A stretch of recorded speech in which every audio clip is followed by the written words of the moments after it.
you have some liberals in Germany and they're doing these massive demonstrations against the AfD, guess what? It don't matter. It really doesn't mean a damn thing. How do I know that? Because when the train has been set, the train of the zeitgeist has been set, and by train of the zeitgeist, I mean when a particular trend has been accepted by enough people, and the train has been set, you ain't gonna stop what's coming. And my heart goes out to you. So it's not even about being Muslim. It's about just immigration in general. So even if you're an ex-Muslim, they want you deported. That's what we're heading towards. It's not just about Islam. No, it's about we don't want immigrants. That's it. The Nazis didn't begin with killing Jews. They began with deporting people. You guys see this bullshit? This dude. I literally just said, did you guys see that? And then Killer Bob pops up. Did you see the Calvin Robinson? You just beat me to it. I have it ready right here to go. Look at this guy. Remember all the conservatives? Oh, he's so great. He's amazing. Kevin, I never liked this dude. I always knew he was a scoundrel. I never said anything because I had no reason to say anything. But I always had my suspicions about this guy. This is the last stand for Christendom. It's make or break time. The whole of the old world is crumbling. Every country in Europe is embracing death. America, as far as I could see, is the only country fighting for life. And that's down to you guys. So God bless all of you for what you're doing. Please keep doing it. I hope that I can encourage you. And my heart goes out to you. God bless. And everyone's just laughing. They clap in their hands. This is the... Didn't I say this bullshit was going to come? I said it. I said it in my video on the Elon Musk thing. I said, you guys watch. You're going to start seeing more and more people doing this salute thing. And they're going to think it's great because Musk did it. So who cares? It's just the normalization of Nazism. That's what it is. And nobody wants to see it. And the reason why nobody wants to see it is because they refuse to see it. It's not that they can't see it. It's that they refuse to see it. You see? They refuse to see it because they're so locked onto their biases, and they have this idea that they have this savior figure in Musk, and he's going to save us from the evil leftoids, and that's why we have to follow him, and he's the greatest thing ever. He's the biggest whiz. Oh, yeah, and by the way, Musk's intelligence, it always, people's perspective on his intelligence always shifts depending on what's to their advantage. So when they want to praise Musk, it's, oh my God, he's the smartest person in the world. Or according to Piers Morgan, he has one of the biggest brains in the world. He has one of the biggest minds in the world. He's a genius. Bloody genius, mate. All right. But if you bring up the salute, he's autistic. He's retarded. Can't you see that? Can't you see the man's retarded? Why are you picking on a person who's mentally handicapped? So when they wanna be a sycophant, it's, oh, he's a genius, biggest mind in the world. When somebody actually confronts the reality of what Musk is doing, all of a sudden he's retarded. He's on the yellow bus. He's on the yellow bus. He's in special education. He's special needs. He's a special needs student. Give me a break. Really, guys, give me a break. German politicians signal to Syrian asylum seekers it's time to go home. So let's read this article. I highlighted the parts that I found to be the most interesting, and that's most of this article. It says here that this is from the Washington Post, just letting you guys know. It says here that a sharp turn towards a tougher line on migrants is beginning to play out in Deutschland, in Germany, yeah. With leading politicians calling for mass returns, echoing President Donald Trump's plan to expel undocumented migrants from the United States. Now, as someone in chat said, America is a trendsetter. So Donald Trump says, hey, we got to do mass deportations. Now you see Europeans starting to get in line. Why is this? Because we are living in this trend, right? This trend of hardline politics that's anti-migrant, that's against immigration. And now there is this debate in Germany. Who do we deport? Do we deport just criminals? Do we deport just people who broke the law? And should we just deport those people, or should we deport everyone? Should we deport just regular people who haven't broken any laws? And then the question then comes, do we start doing mass deportations of everyone? And then the question is, who's going to win, right? Which faction is going to win? Is it going to be the fanatical faction that wants to deport everyone? Even people who are naturalized German citizens? Or is it going to be certain people? You know, who's going to be deported?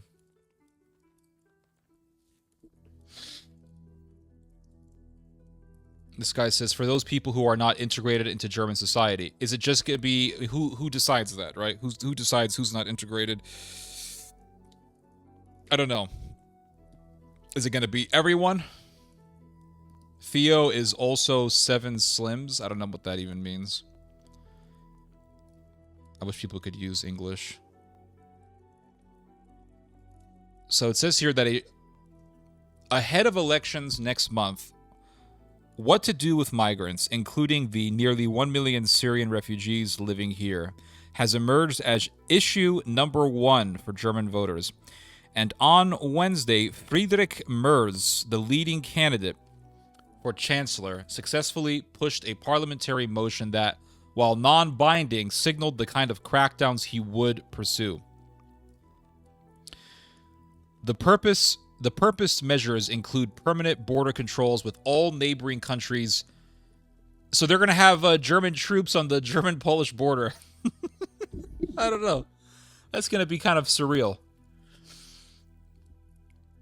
Bans on entry by anyone without valid documents, the detention of migrants who have been ordered to leave Germany, and daily deportations flights, including regular repatriations to Syria.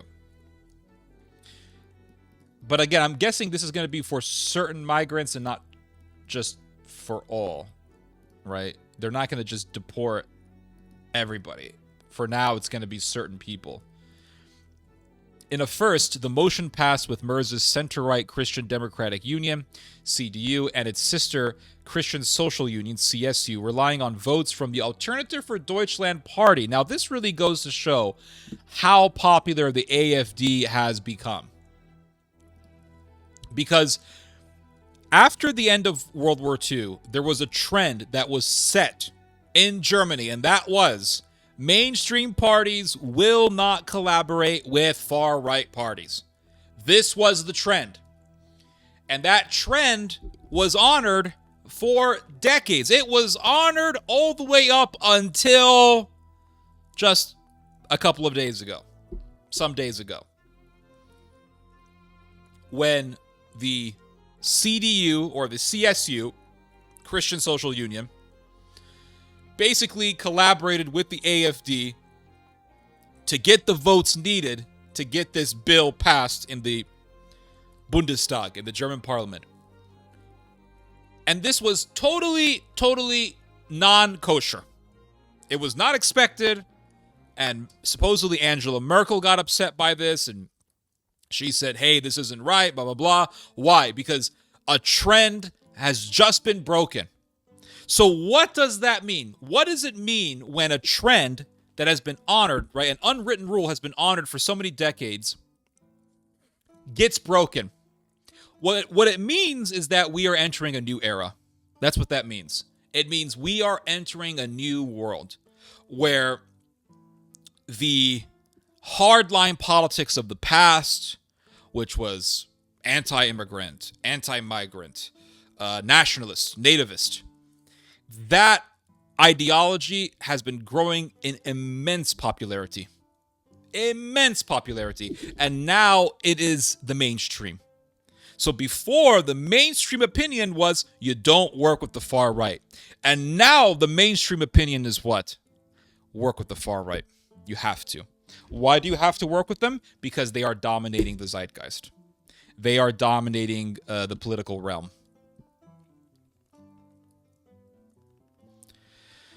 What's up, 117 Rebel? At the moment, there are border squadrons on a border between Poland and Germany. Okay.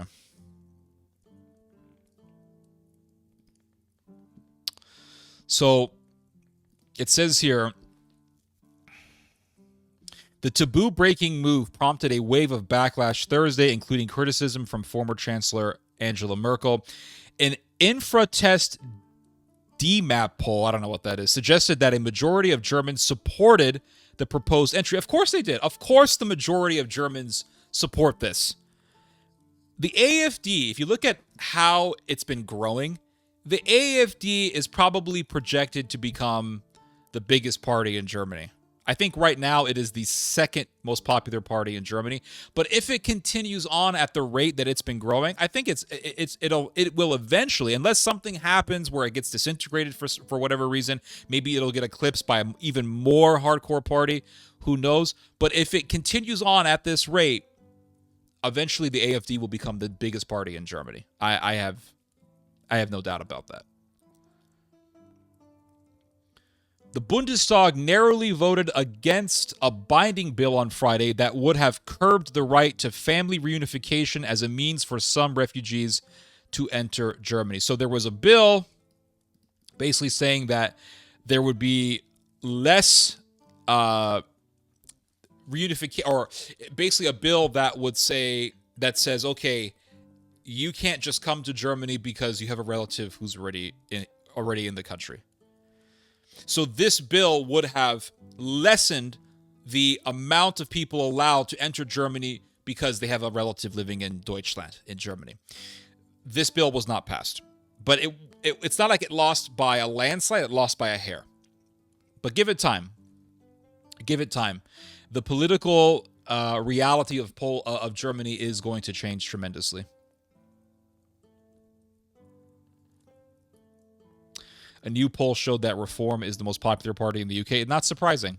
You know, the nationalist trend, the phenomena of nationalism is growing tremendously, and that really goes without saying. The shift in attitudes and policies is striking. A decade ago,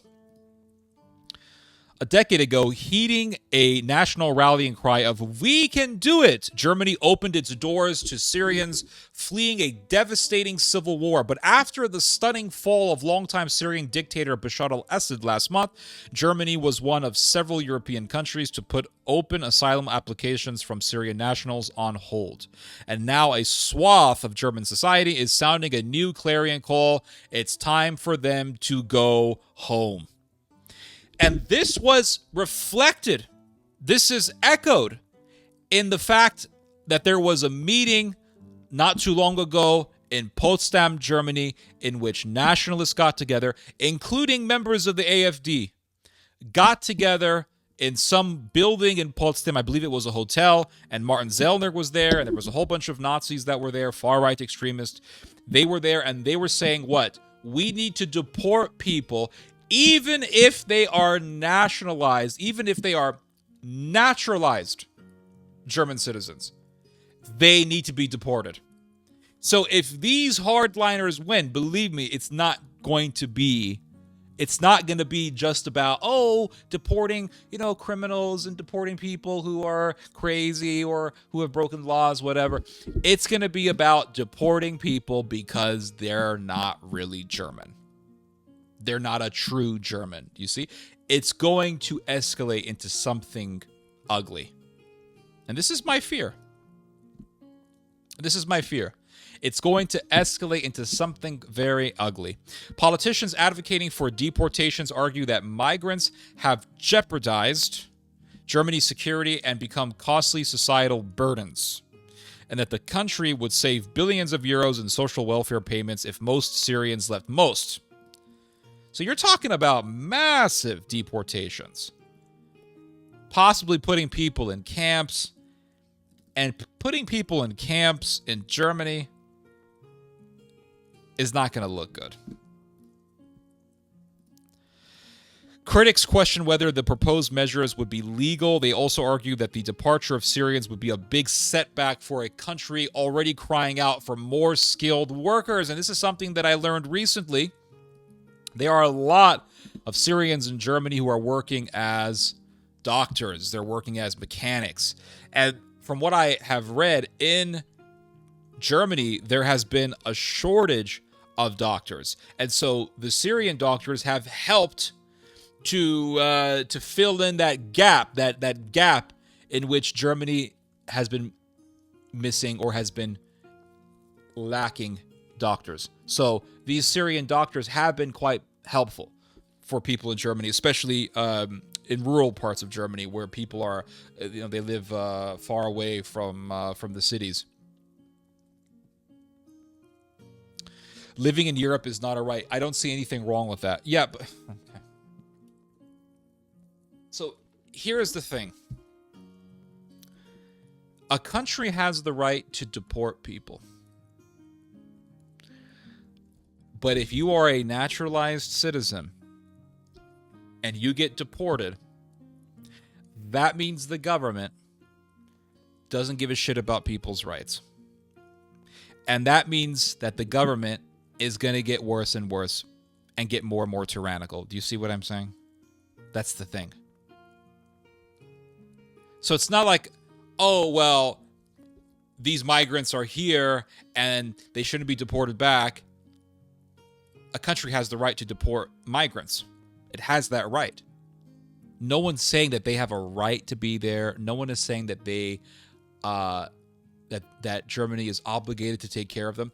But what I am saying is when you see fanatics talking about deporting people, even if they are naturalized citizens, and these fanatics are gaining tremendous popularity, and they have a substantial presence in the government, and they have Nazis in their ranks, that should worry you. But you see, everyone knows what I'm talking about. Everyone knows that I am referring to a very dark reality. But people want to sit there and, what's the word? They want to muddy the waters. They want to equivocate things. That's the word. They want to equivocate. But what I don't see a problem here. I don't see a problem here. But you know what I'm talking about. I'm not talking about just a government saying, okay, migrants, some of you guys are really no good. You guys should be deported. That's not what I'm talking about. I'm talking about the rise of fanaticism and the rise of despotism. In the sense that you have people who don't give a shit, even if they're naturalized citizens, they want them deported. And so if you start deporting people, even if they are naturalized citizens, what else is the government going to do after that? Is it going to be first naturalized citizens and then people who are born in Germany, but they're not really true Germans? How far are we going to go? That's the issue at hand here. The government formally deported around 82,000 Mexicans from 1929 to 1935. This constituted a significant portion of the Mexican population in the U.S. by one estimate. 1/5 of Mexicans in California were repatriated, etc., etc. They literally, but they were quite indiscriminate. They literally deported American citizens. And this was in what? The 20s and the 30s. And what was happening at that time? Massive nationalism. Intense nationalism to the point where the Germans elected Adolf Hitler. If they start deporting, like for example, if they start talking about, well, what's a true American? You know we're entering fascism at that point. Serious fascism. I'm not talking about, what some liberal says. I mean serious fascism. If they start saying, well, this guy was born here, but when you were born here, your mother was here illegally, and so you're an anchor baby. So damn it, you should be deported. You should not be in this country. You see this sort of mentality growing in the Western world. We saw this in the UK in the summer of last year. There were race riots in the UK. And they, because a black guy in the UK murdered 3 little girls.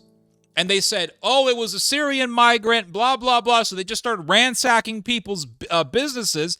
And then what happened? They said, no, it wasn't a Syrian migrant. It was this black dude who was born in Wales, but his parents came from Rwanda, but he's Welsh. He's Welsh. And what was the argument? What was the counter argument to that? He shouldn't have been here in the first place. He shouldn't have been here.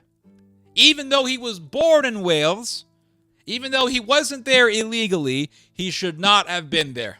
That's the counter argument. So then, should we then deport people even if they were born in the country? And should we then be making the argument that even if you were born in this country, be it in Germany, be it in America, be it in the UK, even if you were born in this country, you shouldn't be here? Should that mentality be applied to everyone, even if they're not criminals? Do you see the problem here? It's just a return back to fanaticism. That's what this is. He should not have been here in the first place. Okay, so does that mean that everyone who was born in the country, everyone whose parents were immigrants who were who were born in the United States, should they not be here? So if your parents weren't born here, but you were born here, but your parents immigrated here, and then you were born here, should you not be here? Are we then going to adopt this mentality that says, okay, doesn't matter if you were born here. Your parents were not born here. You're not a true, name the country, right? Name the nationality. Not a true American, not a true Brit, not a true... And it can just escalate. What do you think the parents should be able to stay here? That's not the point of my discussion. My point is this. If people start saying, this guy should not have been in this country in the first place, are you then going to apply that very logic to people who are not even criminals? So this guy murdered 3 little girls. All right, he should be executed. This whole thing about immigration and should he have been here? To me, this is all just it's a way of forcing a discussion down to talk about whatever agenda they had. They want to, because they're obsessed with immigration. They're obsessed with, non-whites, whites, who's really a true British person. So they want to make the discussion about that. So they use the story of the murder of the 3 little girls to then get everyone in the country to talk about the importance of race and nationality and who's a true Brit and who's a true Englishman and all this stuff. That's the whole point, right? To me, the guy should be executed. They should just execute him and that's it. But their argument, the argument of the British patriots, is this guy should not have been here. So then are you going to apply that very logic to everyone who was born in the UK and whose parents were immigrants? That's the question. Are you then going to say that all these people should not have been here? All these people whose parents were immigrants should not be here, even though they were born in the country? That's the point that I'm focusing on. You have a murder that happens. It's like this whole thing. If you read about Syrian migrants living in Germany, a lot of them have jobs. Everyone wants to say, oh yeah, they're all on welfare. If you read the actual statistics, a lot of them have jobs. The Syrians who were in the first wave of Syrian migrants in 2015, if you look at what they're doing right now, over 60% of them are employed. Over 60% of them are employed. But you have this narrative that says, oh, they're all on welfare and they're all criminals and they're all rapists and they're all... There's almost 1 million of these people, around 1 million of them living in Germany. They're all rapists. There should be 1 million rapes already. They want to make everything about... So they want to focus on some criminals who have migrant backgrounds and then make that into a whole discussion about who's a true German and that's what this is about. This is about reviving racism. Because once you start saying, well, that person shouldn't have been here, then how far do you go? And the thing I hate about these types of people who make these arguments, the people who say, well, they shouldn't have been here in the first place. When you say, okay, they shouldn't have been here in the first place. All right, fine. Let's take your logic. Let's find someone who is an upstanding citizen, who was born in your country, be it America, UK, Germany, whichever, some Western country, but his parents were immigrants. You're saying that person shouldn't have been here? Well, I'm not saying that. Then why are you even bringing that up? You see, these people, they're so dishonest. Instead of just saying that guy's a criminal, he should be killed, okay, blah, blah, blah, they say he shouldn't have been here in the first place. Well, then you take a guy whose parents came from a different country, he was born in your country. Are you saying that that guy shouldn't be here? Well, I'm not saying that. Then what are you saying? Because once you start using that kind of argumentation, who's going to be there to stop it?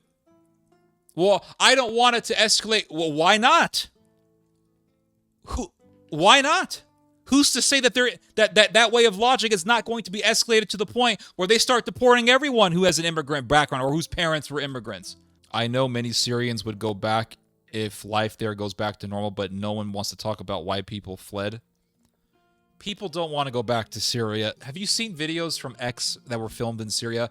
I saw a video from Syria. Some poor old man gets executed because he was a police officer and he was part of the security forces under Assad. So he deserves to die. Kill him. And they just murdered this dude in cold blood. No trial, no lawyer, no prosecution, no nothing, no jury, nothing. They just kill these people. You want to go back to that country where they just do extrajudicial killings? They just shoot your ass because you were, he was an employee of Assad. He was a janitor for Bashar al-Assad's palace over there in Damascus. Kill him. Is that the society you want to live in? Of course, the people don't want to flee. They should go back now. People don't want to go back. You think people want to go back to that shithole? He should not have been in the first place because his parents shouldn't have been there solely for the fact of this. Okay, that's fine. I understand what you're saying. But my point is, let's apply that logic. What is stopping that logic from being applied to every human being who's born in your country, but whose parents weren't born there? That's my point. So you have an upstanding citizen, but perhaps his parents were immigrants. Are you saying that guy shouldn't have been there in the first place also? You say, well, no, I'm not saying this is what you're saying, but in general, when you bring up this point with people who make this sort of argument, they say, that's not what I'm saying. But why not? And who is to say that we're just going to stop at people who are criminals? Who is to say that we're not going to escalate that logic to the point where it's going to be applied to everyone who was born in your country but whose parents immigrated to your country? Do you see what I'm saying? It's a very dangerous standard or very dangerous precedent that people are setting when they make this sort of argumentation. It's very dangerous. So this guy says here, so it says here that critics question whether the proposed measures would be legal. They also argue that the departure of Syrians would be a big setback for a country already crying out for more skilled workers. Germany is home to the largest Syrian diaspora outside the Middle East. As of December 2023, about 972,000 Syrian nationals were living in Germany, including 712,000 registered as seeking protection, according to the Federal Statistics Office. Although Syrians make up less than 1% of Germany's workforce, they are overrepresented in critical sectors. Yeah, it's very interesting. Syrians are overrepresented in the medical field in Germany, which is very interesting. And that goes against this whole narrative that says, well, they're all criminals and they're all welfare leeches and blah, blah, blah. A lot of them are doctors. They're not all criminals. They're not all leeches. They're not all rapists. If Syrian skilled workers left, the entire system would not collapse, said Vido Geisthone, a migration expert with the German Economic Institute. But the last thing Germany needs is a mass exodus. And here's the thing. This point that this guy just made, no one gives a shit. Because to be honest with you, if this guy, Mr. Geisthone, if his whole purpose was to get people to support keeping migrants in Germany, he kind of just screwed his own argument over. Because he says here, if Syrian skilled workers left, the entire system would not collapse. Okay, so then people are going to read this and they're going to think, well, who really gives a shit about whatever you say after this because you're saying it's not going to collapse, which means we're okay. We don't need these people here. See, no one cares. We're at a point where people just don't care. You can bring up all the statistics you want. Same thing goes for the United States. You can bring up, oh, well, illegal immigrants actually help the economy because they do a lot of the labor, they do a lot of the agriculture and the construction work. So that brings the cost of construction down, which could also keep the cost of housing down. And so if you just deport all these people and you just hire Americans to build houses, guess what? Construction is going to go up because these people are going to be demanding higher wages. And then if the cost of construction goes up, the cost of the house goes up. If the cost of the house goes up, then guess what? You're going to need more money to buy a house. People are not going to be able to afford a house as much, and also the price of rent is going to go up because the price of the house is going to be higher. So it's not really going to help you in that regard. In regards to housing, it's not going to be good. But guess what? People don't give a shit. You can bring up all these statistics. You can say, well, actually, you have a lot of illegals who pay taxes, and every single year, they collectively, they will pay taxes in the billions of dollars to the U.S. government. They will use the social security numbers of American citizens so that they could pay taxes, so that they could have a better chance of not being deported. You can bring up all these facts. Right? You can say, well, a lot of immigrants are actually working, and you can bring up all the statistics, all the numbers you want. People are at a point where they don't give a damn. It's the same thing with migrants in Europe. Germans, most of them don't give a shit. You have some liberals in Germany, and they're doing these massive demonstrations against the AfD. Guess what? It don't matter. It really doesn't mean a damn thing. How do I know that? Because when the train has been set, the train of the zeitgeist has been set, and by train of the zeitgeist, I mean when a particular trend has been accepted by enough people, and the train has been set, you ain't going to stop what's coming. You ain't going to stop what's coming. Doesn't matter. You can bring up statistics and that and this. When the German people voted for Adolf Hitler, they knew that Hitler didn't like the Jews. Hitler made that very obvious. The Nazis made it very obvious that they did not like the Jews. Guess what? A lot of people didn't like the Jews in those days. Now, you could have said in those days, well, a lot of Jews are doctors. You think the Germans would have given a shit? Of particular concern is healthcare. The nearly 6,000 Syrian doctors working in Germany make up the single largest group of foreign practitioners and specialists. So they're not all killers and rapists and this and that. You have thousands of Syrians who are doctors, and they are actually helping to fill up a gap in which Germany is lacking doctors. Yet the need for workers is clashing with a powerful wave of anti-migrant sentiment that has been sweeping much of the Western world. Yes. In Germany, that sentiment was further propelled by last month's deadly attack on a Christmas market. The suspect, a Saudi man with anti-Islam views. And by the way, that Arab guy who did that, he was a total anti-Muslim guy. He actually was ideologically the same as Robert Spencer and Pamela Geller and Tommy Robinson and the rest of these guys. He loved people like Geert Wilders. He was pro-Israel. And this is another thing. This goes back to my point here. This guy was not a Muslim, hated Islam, agreed with the AfD, and he killed a bunch of people by running them over with a car. And you know what they said? This is about immigration. So it's not even about being Muslim. It's about just immigration in general. So even if you're an ex-Muslim, they want you deported. That's what this is escalating into. It's escalating to the point where it's going to be, I'm an ex-Muslim. I left because I left Islam. Doesn't matter. You have to be deported. Do you see? It's coming to the point where they don't even care about Islam. It's not about Islam versus non-Muslims. It's not about just the problem with Islam. It's about just immigrants. So you could say, well, I'm an ex-Muslim. We don't trust you.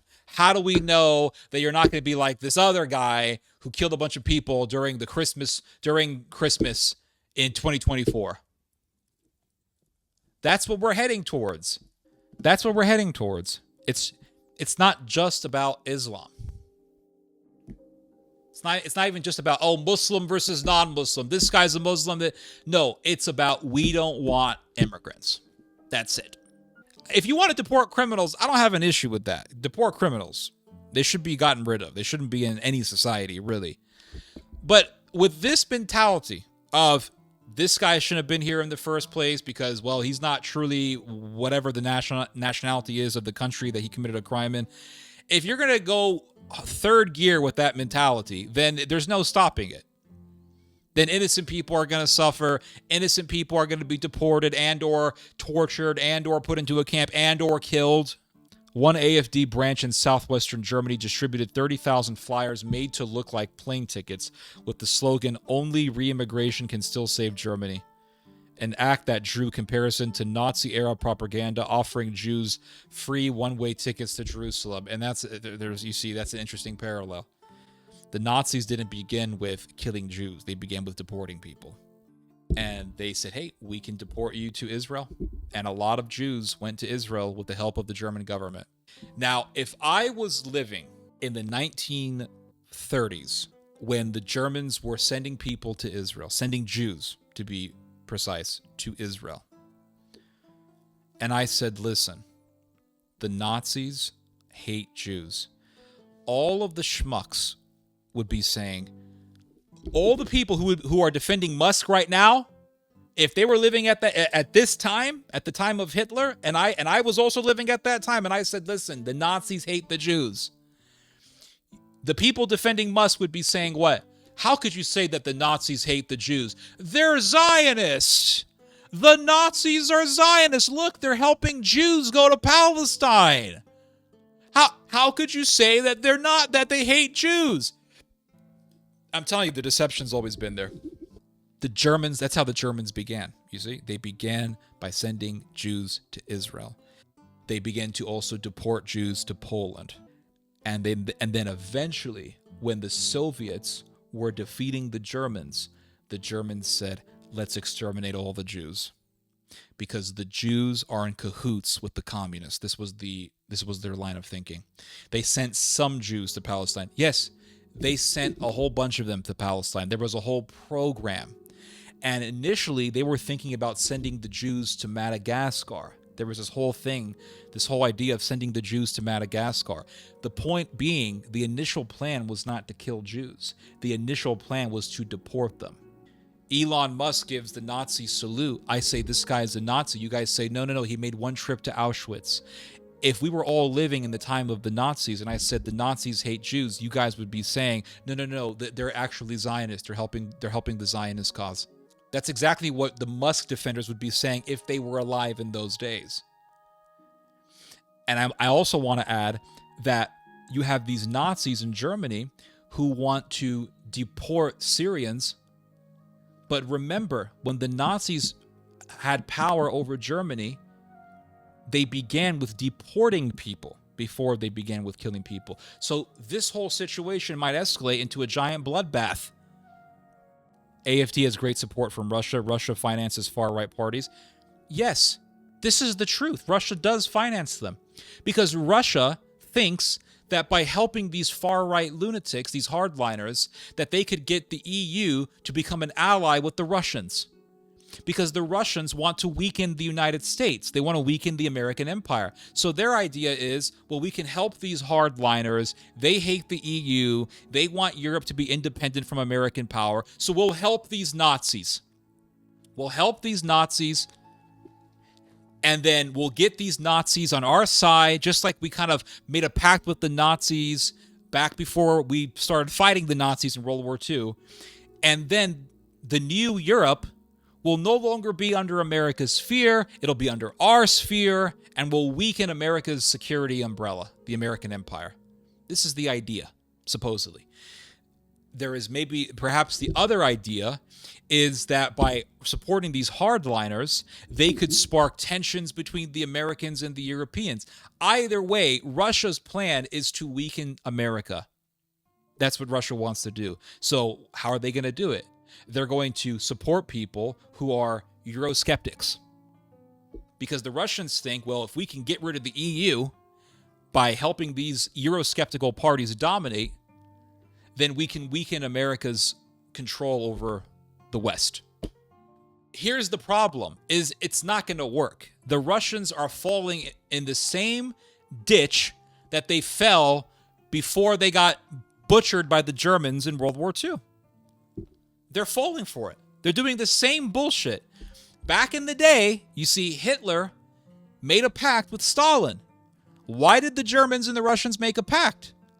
Because they thought, well, we can make a pact with the Germans, and we can join forces, and we can have some great trade relations. And why did the Germans make a pact with the Soviets?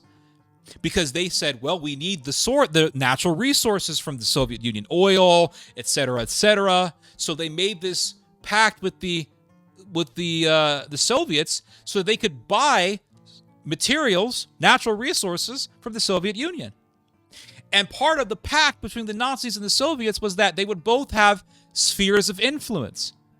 And the Germans and the Russians agreed that Finland would be part of the Soviet Union's sphere of influence.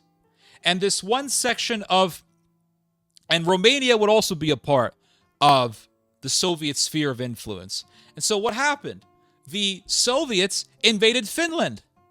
And the Germans said, well, we did agree that Finland was a part of the Soviet Union's sphere of influence, so we really can't get involved in that. So there was this war between the Soviets and the Finns.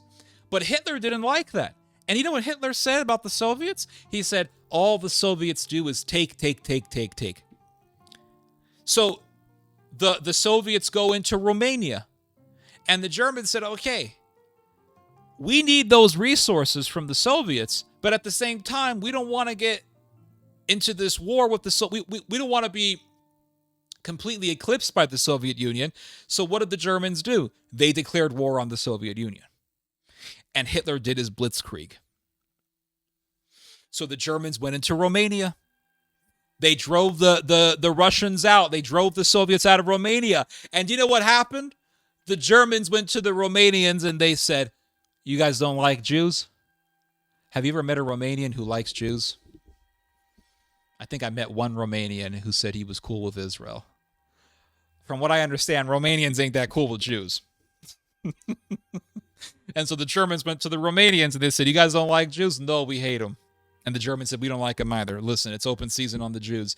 If you want to butcher them, we're not going to stop you. And the Romanians, they went open season on the Jews. They killed Jews left, right, and center. There was one town, I don't remember the name of it, but there was this one town. 50% of the population was Jewish. The other 50% was Romanian, non-Jewish Romania. The Romanians went into the Jewish area and they just killed everyone that they found. They went into they would go. There was this one story where this Romanian guy went into a house. He went to a house. He didn't go inside of the house, but he saw, you know how basements will have a window? He noticed there was a basement window and he saw the Jews hiding in the basement. He breaks open the window and he just throws a grenade in there and kills everyone inside. And he laughs about it. So they just killed so many Jews in Romania. And literally, if you look at the number of Romanians who joined the SS, the Romanians had the highest rate of recruitment to the SS than any other group outside of Germany. Literally hundreds of thousands of Romanians joined the SS. So the Germans go into Romania. They do a blitzkrieg on the Soviet Union. They cooperate with the Finns, and together the Finns and the Germans invaded Russia. Oh yeah. So the Russians today are falling for the same trap. They work with Nazis in Europe, thinking that by working with Nazis they can weaken America. The Russians are going to pay for it. That's my prediction. The Russians are going to pay for this. And if Nazis take over Germany again, the Russians are going to say, oh, look, we can work with them. Look. And they're going to do the same bullshit they did before. They're going to think that they can work with those people. And what's going to happen? The Nazis will turn on the Russians. I wouldn't say that we're falling for a trap. Okay, fine. If millions of Russians end up dead in a war with some European power, don't say I didn't tell you so. But again, I could be wrong. I'm just giving you guys my own speculation based on history. Jürgen Braun, the AfD's human rights spokesman, has argued that almost all Syrians who arrived as refugees should return, and that cases in which people obtained a right to remain in the country through family reunification should be reviewed. Their departure, he said, would lift a burden from the German economy, saving billions of euros otherwise spent on their behalf. Brown rejected the idea that Syrians possess the kind of skills needed in Germany. Quote, "These are people who are poorly qualified in almost any form if they work anywhere in Deutschland. Yeah." He said, "It is quite an exception when they are in normal work somewhere. They are mostly on social welfare. Yeah." Bro, you know I ain't no Slav. Oh, I forgot, sorry. But you're Russian, so you have that dark humor. Germany's mainstream politicians have been doing verbal contortions to separate the good Syrians from those who should be shown the door. Okay, so you see right there? This is what I'm talking about. I'll read that again. Germany's mainstream politicians have been doing verbal contortions, meaning they're just vacillating left and right, to separate the good Syrians from those who should be shown the door. This is what I'm talking to you guys about. There's a national debate going on in Germany over who should be deported. The question is, who's going to dominate the meta-political sphere? Is it going to be people who want to deport everyone? Or is it going to be people who want to deport some migrants? That's the question. Is it going to be moderates or is it going to be hardliners? My suspicion is that the hardliners are going to win. That's my suspicion. Experts contest those statistics. According to Germany's Institute for Employment Research, and no one gives a shit about the research. The research, the facts that I'm about to read to you, they don't give a damn. They want a hardliner. They want a hard-ass politician who's going to say, nope, deport them all, get rid of them all. That's what they want. But anyway, I'll reach you guys some facts. That way we don't reduce ourselves to being total barbarians. Experts contest those statistics. According to Germany's Institute for Employment Research, the overall employment rate for working-age Syrians in Germany, 15 to 64 years old, is 42%. So 42% is not, the majority. Well, it's not. It's not everyone on welfare. That's typical, they say, for a population that must learn a new language and jump through bureaucratic hoops to find work. It also reflects that some Syrian women hold traditional roles in their families and choose to remain at home. But experts note that employment rates for Syrians increase with the length of stay. Syrian asylum seekers who arrived in the large wave in 2015, for instance, have an employment rate of 60%. So the majority of the Syrians who arrived in Germany in 2015, they are mostly employed. 60% of them are employed. 73% for men and 29% for women. Among the 101,000 Syrians of working age who have obtained German citizenship, 68% are employed. So they're not all rapists, not all terrorists, not all murderers. The problem is that you have a few bad apples, and then everyone has to be punished with the label of terrorist, rapist, and murderer. That's the problem. It's like after 9/11, if you were a Middle Eastern, you were all of a sudden you became a terrorist. That's how it was.